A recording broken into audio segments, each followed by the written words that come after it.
آپ کہہ رہے ہیں کہ جناب صوبے فی الحال نہ بنائے جائیں اور لوکل گورنمنٹ سسٹم کی طرف چلا جائے اور اس کو امپاور کیا جائے. سو اگر صوبے بنا لیے جائے اور اس کا انیشیٹو جو ہے بلوچستان سے اور پنجاب سے لے لیا جائے, پہلے وہاں پہ صوبے بنا لیے جائیں, بعد میں جناب سندھ میں اور کے پی کے میں بنائے جائے, تو اس میں بھی ریزرویشنز ہوں گی پولیٹیشنز کی. دیکھیے پالیٹیشینس کی ریزرویشن اپرچونسٹک ہوتی ہے. سندھ میں پیپلز پارٹی سے اگر آپ پوچھیں گے تو کہیں گے کہ سندھ کا صوبہ بناؤ تو بولیں گے نہیں ہم جان دے دیں گے, یہ نہیں کرنے دیں گے. لیکن ان سے پوچھیں گے پنجاب میں صوبہ بنا تو بولیں گے ہاں ہاں بالکل بالکل آپ سرائے کی صوبہ فوراً بناؤ. ٹھیک. مسلم لیگ سے پوچھیں گے تو بولیں گے نہیں نہیں سرائے کی صوبہ نہ بناؤ یار, یہ تو پھر وہ فوراً بہاولپور صوبے کی بات کر دیں گے تاکہ یہ پلان بن جائے. لیکن ان سے اگر آپ پوچھیں کہ کے پی میں ہزارہ میں صوبہ بناؤ تو بولیں گے ہاں بالکل بناؤ. اے این پی سے یا پی ٹی آئی سے پوچھیں گے تو بولیں گے نہیں ہزارہ صوبہ نہ بناؤ. سو یہ تو اپرچونسٹک پوزیشن ہوتی ہیں پارٹیز کی. ان کو یہ نہیں ہے کہ کوئی صوبے کے خلاف کوئی بات ہے. بھائی یہ 4 صوبے بھی بنے تو 4 کی جگہ 5 ہو جائیں, 6 ہو جائیں, 10 ہو جائیں تو کون سی قیامت آ جائے گی, یا 37 ہو جائے تو کون سی قیامت آ جائے گی. لیکن کیونکہ اگر آپ اس کو صوبے کے مسئلے کو ایک نیا کٹا تو کھولیں گے نا, ایک نئی بحث شروع ہو جائے گی, پتہ نہیں کہاں لے جائے گی. پاکستان میں ویسے ہی کے پی میں مسائل ہیں, بلوچستان میں مسائل ہیں, ہم نے کیوں مسائل پیدا کرتے ہیں. ہم نے آرام سے جو چیز لوکل گورنمنٹ کے تحت ہو سکتی ہے آرام سے اس کو آپ لوکل گورنمنٹ کے تحت کریں. مطلب آپ نے مطلب اور اس کے اندر اب جو بات آئی ہے کہ کراچی کو فیڈرل ٹیریٹری بنائیں, یہ بھی میری سمجھ میں نہیں آ رہا ہے مجھے کہ لوکل گورنمنٹ ڈائریکٹ کیوں نہیں کر رہی. تو اگر فیڈرل ٹیریٹری بنائی جائے تو اس میں ریزرویشن ڈیفینیٹلی ہوں گی پولیٹیکل پارٹیز کو. وہ جو بران صاحب جو بات آ رہی ہے وہ یہ کہ کراچی سندھ کا حصہ رہے گا, گوادر بلوچستان کا حصہ رہے گا, لیکن فیڈرلی ایڈمنسٹریٹڈ ہوگا. جی ہاں. تو اب یہ دیکھیں جب بھی آپ سیاسی کوئی انتظام کرتے ہیں تو یا سیاسی کوئی فیصلہ کرتے ہیں تو بہت سارے اسٹیک ہولڈرز ہوتے ہیں جن سے مشورہ کرنا چاہیے. پارٹی سے بھی مشورہ کرنا چاہیے, میں سمجھتا ہوں کہ سندھ کی اور نیشنلسٹ جماعتوں سے بھی مشورہ کرنا چاہیے, دیگر جماعتوں سے بھی مشورہ کرنا چاہیے, بلوچستان میں بھی لوگوں سے مشورہ کرنا چاہیے. یہ ٹاپ ڈاؤن ایک دن کے اندر نہیں کرنا چاہیے.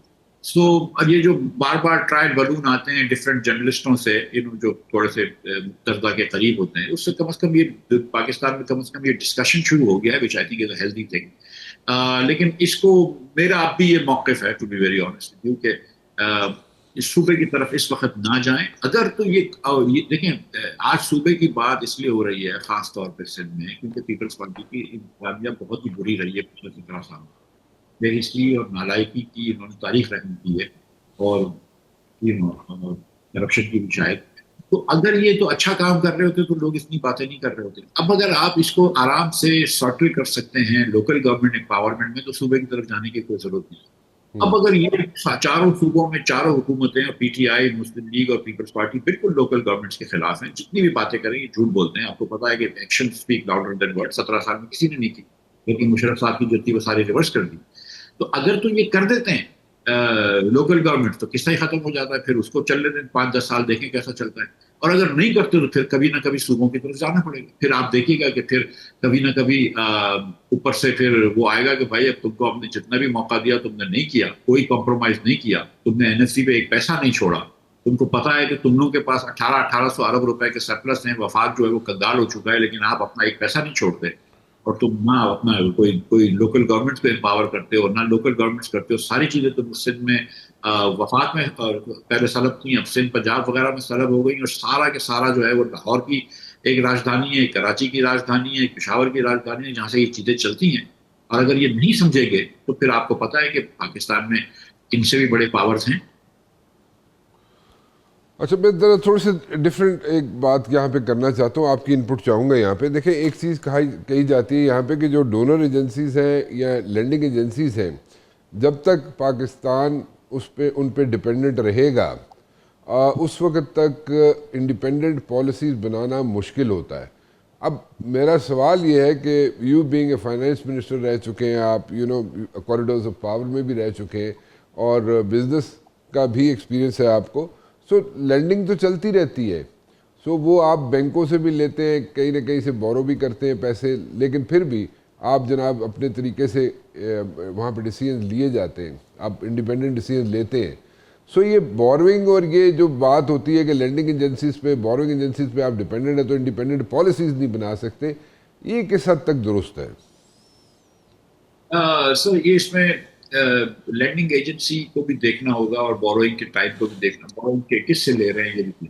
اب مثال کے طور پر جب آپ کمرشل بینک سے بورو کرتے ہیں، اسٹینڈرڈ چارٹرڈ بینک سے بورو کرتے ہیں، یا بینک آف اومان سے بورو کرتے ہیں، یا چائنا کے کسی بینک سے ایسے بورو کرتے ہیں، تو اس میں کوئی وہ کنڈیشن نہیں لگاتے. ان کو لگتا ہے کہ آپ کا ملک صحیح چل رہا ہے تو $400-500 ملین کا چیک کاٹ دیتے ہیں.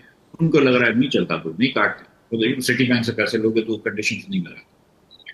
لیکن وہ کنڈیشنز دیکھتا ضرور ہے کہ بھئی ملک کیسا چل رہا ہے. اگر آپ کا ملک اچھا چل رہا ہو تو پھر آپ کو آئی ایم ایف کے پاس جانے کی ضرورت نہیں. آئی ایم ایف کے پاس تب جاتے ہیں آپ جب آپ کا سیریس فورن ایکسچینج کرائسس ہوتا ہے اور آپ کے پاس پیسے ہی نہیں. تو جب آپ کے پاس 3 مہینے کا بھی ریزرو نہیں ہوتا تو پھر آپ کو آئی ایم ایف کے پاس جانا پڑتا ہے، کیونکہ اس وقت جب آپ پہنچتے ہیں اس نیچ پہ تو آپ کو ورلڈ بینک اور ایشین ڈیولپمنٹ بینک بھی لون دینے سے انکار کرتے ہیں.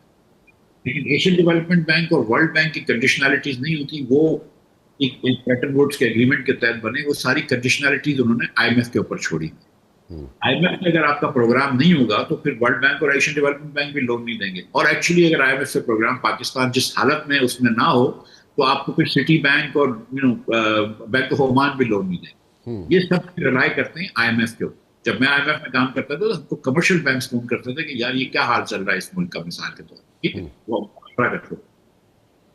تو آئی ایم ایف سے آپ کو پروگرام اس لیے کرنا پڑتا ہے کہ آپ کی حالت بہت بری ہے. اگر آپ کی حالت اچھی ہوتی تو پھر you don't have to go to IMF, اور پھر اس کے بعد آپ کو اور لوگ بھی پیسے دے دیتے. بھائی آپ جو تھرائیونگ بزنسز ہوتے ہیں وہ تو ان کو تو بینک ایسے ہی پیسے دے دیتا ہے کہ چلو تم کو چاہیے تو لے لو، تم کو کام کرنے آتا ہے تو ہم اتنا ریزرو ہے کہ تو ہم کو واپس کر دو گے. پاکستان کا حال یہ ہے کہ پاکستان بالکل ایسی کنڈیشن میں نہیں ہے، اور نہ اس کنڈیشن میں آنے کے کوئی اسباب نظر آ رہے ہیں کہ جس کے تحت پاکستان جو ہے وہ آئی ایم ایف سے چھٹکارا کرے.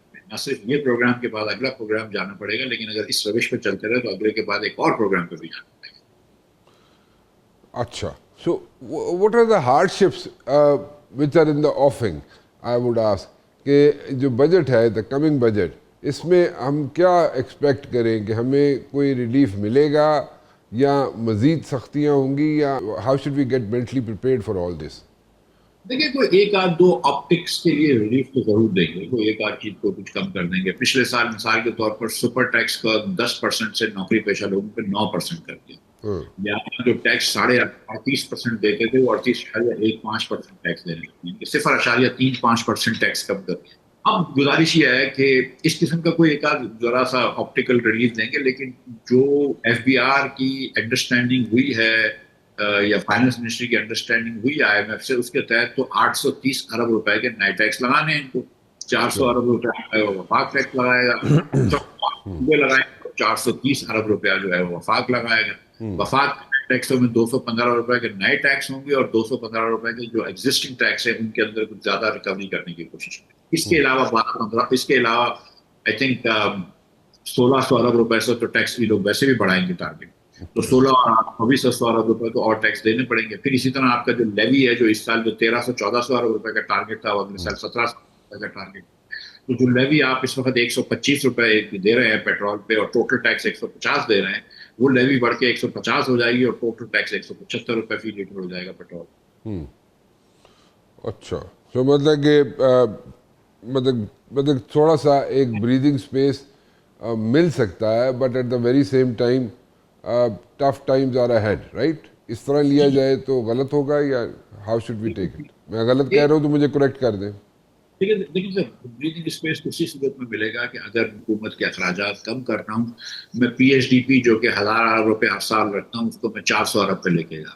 تو اگر وہ اے ڈی پی اور پی ایچ ڈی پی آدھا کر لیں اور اس کے اندر سے 1500 ارب روپیہ بچا لیں، تو اس سے پھر آپ کو ریلیف دے سکتے ہیں. سپر ٹیکس ختم کر سکتے ہیں کمپنیز اور امپلائیز دونوں پہ. تھوڑا سا امپلائیز کے اوپر 35% ٹیکس کر کے 30% لے جا سکتے ہیں. تو کچھ نہ کچھ چیزیں، کچھ لیوی کے اندر کمی لا سکتے ہیں، تو وہ ریلیف دے سکتے ہیں. لیکن اس کے لیے ان کو اخراجات کم کرنے پڑیں گے. اس کے بغیر آئی ایم ایف نہیں کرنے دے گا.